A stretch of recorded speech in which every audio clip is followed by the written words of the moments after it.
echoes of the past. Sarah and Tom could hardly believe their luck when they inherited their grandparents' secluded cabin deep in the woods. Eager to explore their new property, they invited a group of friends for a weekend getaway. What they didn't know was that their idyllic retreat concealed a terrible secret. As the friends settled into the cabin, they couldn't shake the feeling that something was amiss. The air felt heavy, and the once familiar surroundings were now strangely unsettling. Late one night, Sarah woke to the sound of footsteps outside. She peered through the window and saw a spectral figure standing at the edge of the woods, the ghostly hitchhiker. The group gathered around the window, watching in awe as the ghost beckoned them closer. Fueled by curiosity and fear, they ventured outside to confront the mysterious apparition. The ghostly hitchhiker introduced himself as Jonathan, a man who had lived in the area centuries ago. He warned them of a terrible curse that haunted the land, an ancient evil that their grandparents had managed to keep at bay. Sarah and Tom listened in disbelief as Jonathan recounted the dark history of their family. Their ancestors had been part of a secret society that had practiced dark magic, drawing power from the ancient evil that lurked beneath the soil. In a desperate attempt to break free from the society's control, their grandparents had sealed the entity away, trapping it within the lands surrounding the cabin. As they delved deeper into their family's past, Sarah and Tom discovered a hidden chamber beneath the cabin, filled with ominous relics and cryptic writings. The ancient evil had been lying dormant for decades, but their rival had unwittingly awakened it. They could feel its malevolent presence growing stronger, feeding off their fear. The friends realized they had to act quickly to prevent the ancient evil from escaping its confines. They sought the guidance of Jonathan, who revealed that the only way to stop the entity was to perform a ritual to reseal it within the land. He warned them that the ritual was dangerous and that they risked losing their own souls in the process. Determined to save themselves and their friends, Sarah and Tom led the group in the ritual. As they chanted the incantations, the earth trembled beneath their feet, and an unearthly wail echoed through the woods. The cabin shook violently, and the friends could feel the ancient evil struggling to break free. In a final act of defiance, Sarah and Tom sacrificed a part of their own souls to strengthen the seal, binding the entity once more. The ritual was a success, but the siblings were forever changed, tainted by the darkness they had fought so hard to contain. The friends left the cabin, haunted by the knowledge of the ancient evil that slumbered beneath the ground. The ghostly hitchhiker, his duty fulfilled, vanished into the night, leaving Sarah and Tom to face the echoes of their family's past. The cabin stood as a silent testament to the darkness that lingered in the hearts of men, a chilling reminder that some secrets were best left buried deep within the earth. The bridge to nowhere. Frank was struggling to find inspiration for his latest horror novel when he stumbled upon the legend of the ghostly hitchhiker. The spirit was said to appear on an abandoned bridge deep in the woods. He drove through the dense forest, the shadows growing darker as the trees grew thicker. After a seemingly endless drive, Frank finally arrived at the bridge to nowhere, its decaying structure looming ominously in the dim light. As he stepped onto the creaking planks, a chill breeze whispered through the trees. Frank felt a sense of unease, but he was determined to uncover the truth behind the legend. He called out to the spirit, hoping for a response. To his surprise, an ethereal figure materialized before him, a young man with sunken eyes and a tattered suit. The ghost introduced himself as Edward, and he began to rick his spine-chilling tale. In life, he had been betrayed by his best friend, William, who had stolen his fortune and his beloved fiancée. Enraged and heartbroken, Edward had sought vengeance, but his quest for retribution had led to his untimely demise on the very bridge where they now stood. As Edward's story came to a close, he issued a dire warning to Frank. Beware the depths of human depravity, for it will lead you down a dark path. With that, the ghost vanished into thin air, leaving Frank alone on the bridge. Shaken by the encounter, Frank returned home. Unable to shake Edward's chilling words, he began to write feverishly, using the ghost story as the basis for his novel. But as he delved deeper into the tale, he found himself questioning the nature of his own reality. His relationships began to deteriorate as he withdrew into his work, his obsession with Edward's story consuming him. Frank grew increasingly paranoid, suspecting betrayal and deceit in every corner of his life. He began to see shadows lurking in the periphery of his vision, and he couldn't shake the feeling that he was being watched. As Frank's life spiraled out of control, as the line between his imagination and reality blurred, the horror novel he had once been so eager to write became his greatest torment. Frank's obsession with the ghostly hitchhiker had taken him on a twisted journey, a reflection of the very tale he sought to create. In the end, he was left to ponder whether Edward's story was a figment of his imagination or a harbinger of his own tragic fate. As Frank stood on the bridge to nowhere, his sanity slipping away, the howling wind seemed to mock him, whispering Edward's final warning: beware the depths of human depravity, for it will lead you down a dark path. And in that moment, Frank knew that he had lost himself to the darkness that haunted the bridge, forever bound to the legend of the ghostly hitchhiker. The haunting of Harlow Road. The legend of the ghostly hitchhiker had haunted the small town for generations. Every year on the anniversary of his death, the spirit was said to appear on Harlow Road, searching for vengeance. A group of high school friends, skeptical of the tale, decided to test their courage by spending the night on the infamous road. As the sun dipped below the horizon, casting eerie shadows across the desolate street, the friends gathered at the spot where the ghost was rumored to appear. They laughed and joked, trying to ease their growing sense of unease as the darkness deepened. Midnight approached, and a thick fog began to creep across the road, obscuring their view. The friends stared in horror as the ghost reached out, his spectral fingers brushing against their skin. A chilling sensation swept through their bodies, and they found themselves transported to a nightmarish world, a shadowy version of their town, where the air was thick with the scent of decay. As they wandered through the twisted streets, the friends were tormented by the ghostly hitchhiker. The vengeful spirit stalked them, his chilling laughter echoing through the darkness as he claimed their souls one by one. With each friend that fell victim to the ghost, the remaining survivors became more desperate to escape the terrifying realm. They searched for a way to break the curse and return to their world, but every path seemed to lead them deeper into the nightmare.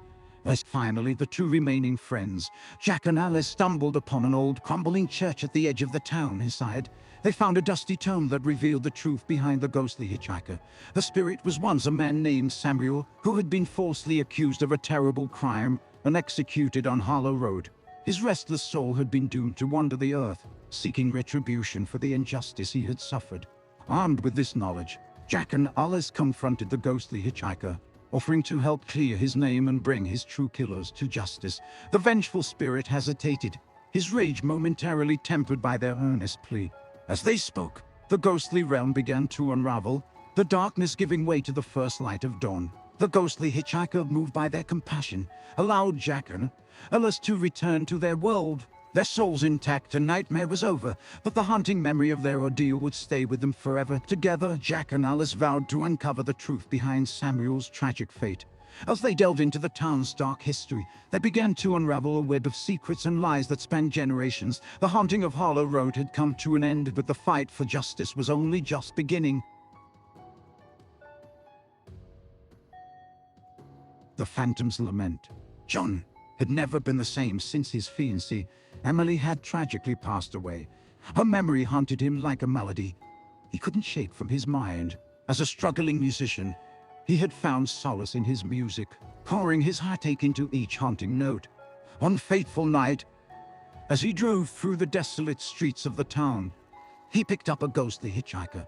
The spirit bore a striking resemblance to Emily, her ethereal beauty taking his breath away. The Phantom introduced herself as Amelia and offered to guide John on a journey through the town's sordid history. As they traveled together, Amelia revealed the grisly fate of those who had crossed her path. She recounted tales of betrayal and murder, of dark secrets hidden beneath the town's seemingly tranquil facade. With each story, John felt himself becoming increasingly obsessed with the enigmatic spirit, his heart aching with a mixture of sorrow and desire. As the night wore on, John began to realize that Amelia was not merely a guide to the town's dark past, but a manifestation of the darkness within his own soul. She represented the terrible price of his undying devotion to Emily and the pain that had consumed him since her death. As he confronted the truth about Amelia and the nature of his obsession, John felt a chilling presence envelop him. The spirit's cold embrace filled him with a sense of dread, as if the darkness within him had finally taken control.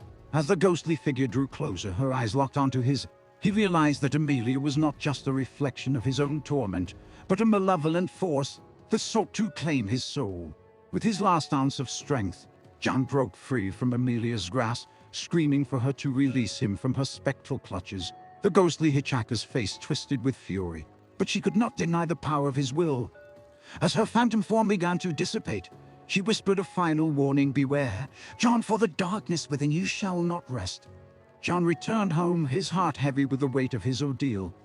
He knew that he could never escape the darkness that Amelia represented, but he vowed to confront his own demons and to find a way to move forward. And so John poured his anguish into his music, creating a haunting symphony that would echo through the town's history, a testament to the pain that had nearly consumed him. The Phantom's Lament would serve as a reminder of the terrible price of undying devotion and the darkness that lingered in the depths of the human soul. The Phantom's Lament became a phenomenon, its haunting melody resonating with the people of the town and beyond. As John's music gained widespread acclaim, the memory of Amelia and the darkness she represented remained a constant presence in his life, both a source of inspiration and a reminder of the struggle within him. As the years passed, John found a way to channel his pain into his music, using it as a means to heal and grow the townspeople to begin to confront their own dark histories, finding solace in the haunting notes of the Phantom's Lament. One day, a young woman named Sarah moved to town, drawn by the allure of John's music. Sarah, a talented musician herself, recognized the pain in John's music and felt a deep connection to his struggle. Over time, the two musicians formed a strong bond, and their shared passion for music blossomed into love. John found in Sarah a kindred spirit, someone who understood the darkness within him and helped him continue his journey toward healing. They played together, their melodies intertwining in a beautiful harmony that seemed to exorcise the ghosts of their pasts. Together, John and Sarah performed the Phantom's Lament, their music bringing light to the darkest corners of the town. With each note, the specter of Amelia seemed to fade further into the shadows, as John learned to embrace the love that had found him once again. However, the warning Amelia had whispered to John on that fateful night never left his mind. He knew that the darkness within him would always linger, a constant reminder of the price he had paid for his undying devotion to Emily. But as he stood on stage, hand in hand with Sarah, John realized that he had been given a second chance at love and happiness. In the light of their love, the darkness that had once threatened to consume him was held at bay, and he vowed to treasure every moment with Sarah, allowing the music they created together to heal his soul and chase away the phantom that had haunted him for so long. And so, the legend of the Phantom's Lament lived on, a symbol of the power of love and redemption, and a reminder that even in the darkest moments, there is always a glimmer of hope. The Vanishing Passenger. The wind howled through the trees as the storm battered the small town. Rain pelted the windows of the lonely taxicab that crawled through the inky darkness, its headlights struggling to pierce the wall of water. Daniel, the driver, muttered curses under his breath as he navigated the slick streets. It was an awful night for driving, but a fare was a fare, and he couldn't afford to be choosy. As he approached a narrow bend in the road, he spotted a figure huddled beneath a lamppost. The woman was dressed in a white gown, soaked and clinging to her slender frame, and her dark hair stuck to her pale face. Daniel hesitated for a moment before pulling up alongside her. "Can you take me to the old cemetery?" she asked, her voice barely audible over the storm. Daniel hesitated, knowing the cemetery lay on the outskirts of town, but something in her expression made him relent, and he opened the door for her. As they drove, a woman, who introduced herself as Eliza, told Daniel her tragic story.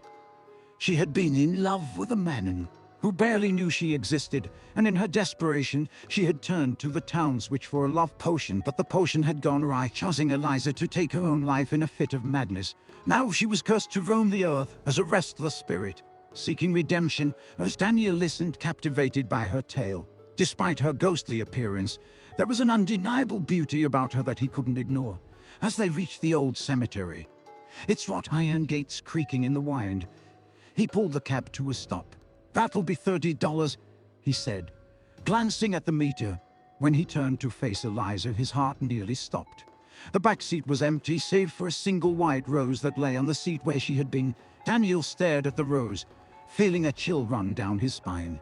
He stepped out of the cab, his eyes scanning the cemetery, but there was no sign of Eliza. The wind howled around him, and as he walked to the cemetery gates, he noticed a fresh mound of dirt beneath a gnarled oak tree. There, atop the grave, lay a white rose identical to the one in his cab.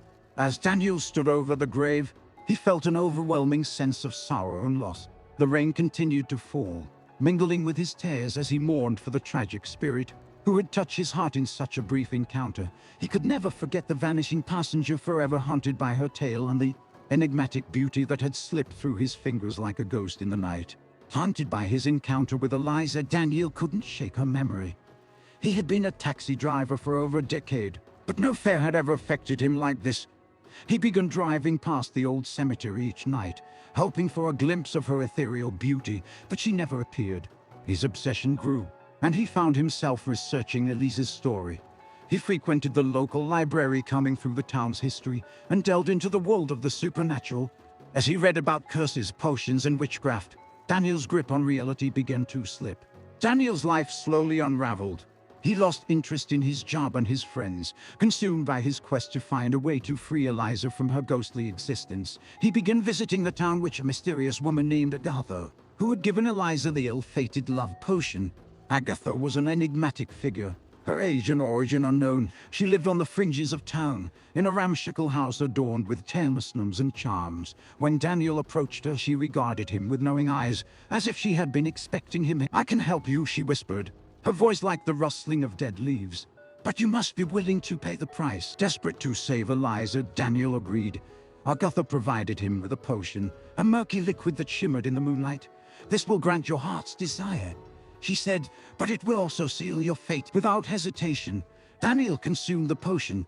He felt a surge of energy coursing through his veins, and the world around him seemed to shift as if a veil had been lifted from his eyes. He could suddenly perceive the spiritual realm, and he knew that he could finally see Eliza again.